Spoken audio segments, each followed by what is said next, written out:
bilsin her bir ana.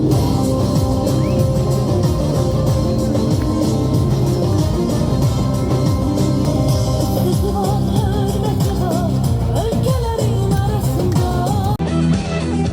Bravo, alkışlar gelsin.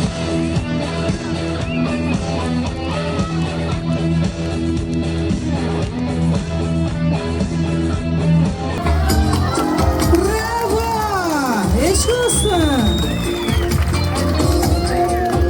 Tebrik ederim. Bir yana, herkes bir yana, sense bir yana, benim hayatım değil.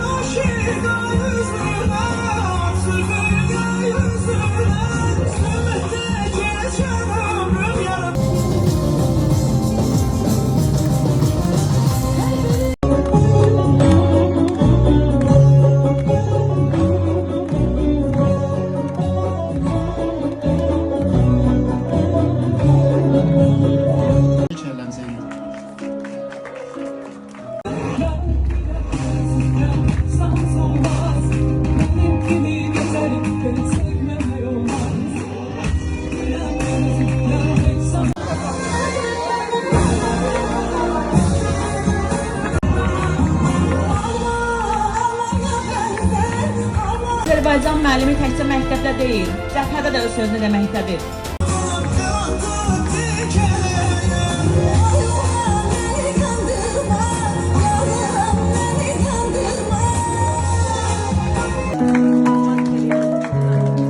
Təbrik ederim. Arzu edirik ki, şagirdləriniz də sizin kimi səbatlı, ədəbli erkan olsun.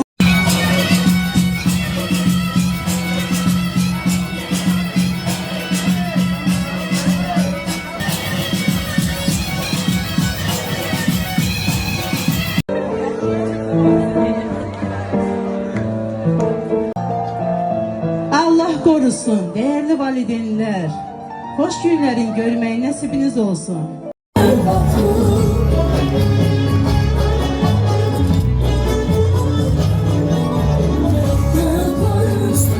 Yaxın olur, 11 ayla bir dostlaşıb yaxın olur. Məhəbbətlər tənəmür olur. Deməkdən sənə qəribəsən. Deməkdən sənə qəribəsən. Düz. İbtidada necə gözəl idiniz, səmimi idiniz, elə indi də beləsiz. Mən fəxr edirəm.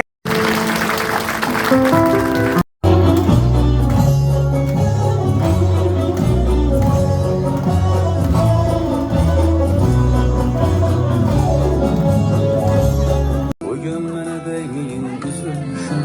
Bu 11'in o ellimin ömeydim ellerim. İlk derse giden günü ağlamışam. Anam gedib gözüm ardınca baxır. Gülürəm indi mən öz saflığıma. Elə bilmişəm məni tək bırakır. O son zəng çaldı, bizi bizdən ayıran.